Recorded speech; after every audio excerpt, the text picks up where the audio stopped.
ఎంత పెద్ద భూ కుంభకోణం అంటే ఇవాళ రేవంత్ రెడ్డి ప్రభుత్వం తెరలేపింది సామాన్యమైన భూ కుంభకోణం కాదు. దాదాపు 9200 పైచిలకు ఎకరాలు, దాదాపు 9300 ఎకరాల భూమి హైదరాబాద్లో. అంటే మీరు సగటున 40 కోట్లు వేసుకున్న ఎకరానికి దగ్గర దగ్గర 4 లక్షల కోట్లు విలువ చేసే ఆస్తిని, అందులో మరి ఇవాళ ఆయన అనుయాయులకు, ఆయన వందిమాగదులకు, ఆయన బామ్మర్దులకు, ఆయన తమ్ముళ్లకు, ఆయన చుట్టూ ఉండే బ్రోకర్లకు ఇవాళ ఒప్పందాలు కుదిరించి ఒక అతిపెద్ద భూ కుంభకోణానికి రేవంత్ రెడ్డి ప్రభుత్వం మొన్న జరిగిన కేబినెట్ సమావేశంలో తెరలేపింది. పచ్చకామర్లు వచ్చినోనికి లోకమంతా పచ్చగానే కనపడుతుందట. కేటీఆర్ గారు కూడా అట్లనే ఉన్నాడు.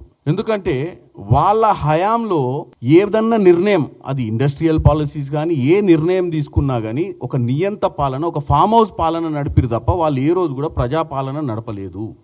ఈ రాష్ట్రంలో ఏ నిర్ణయం తీసుకున్నా ఈ ప్రభుత్వంలో క్యాబినెట్ మంత్రులు అందరూ కూర్చొని ఒక చర్చ చేసుకున్న తర్వాతనే అది ప్రజలకు మంచి జరుగుద్దా చెడు జరుగుద్దా అన్నటువంటి ఆలోచన వచ్చిన తర్వాతనే నిర్ణయాలు తీసుకుంటారు ఈ ప్రభుత్వంలో. అంతే తప్ప రేవంత్ రెడ్డి గారు, కేసీఆర్ గారు లేక నియంతగా ఏకపాత్రాభినయం చేయడు.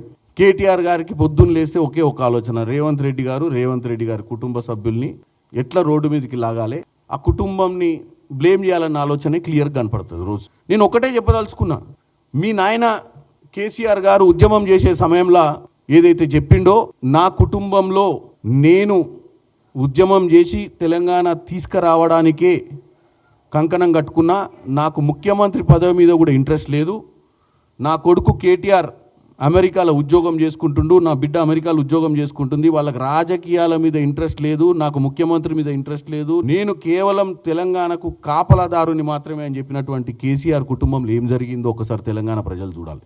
ఏం జరిగింది? ఇలా రేవంత్ రెడ్డి కుటుంబంలో రేవంత్ రెడ్డి సోదరు తిరుపతి రెడ్డి పార్లమెంట్ సభ్యుడా? రేవంత్ రెడ్డి కుటుంబంలో ఎంతమంది లీడర్లు ఉన్నారు? మరి రేవంత్ రెడ్డి గారికి నిజంగానే మీరు తెలంగాణ ప్రజల్ని ఈరోజు తప్పుతో పట్టిస్తారు, వాళ్ళ కుటుంబం పేరు చెప్పి, వాళ్ళ కుటుంబంలో ఉన్న సభ్యుల పేర్లు చెప్పి.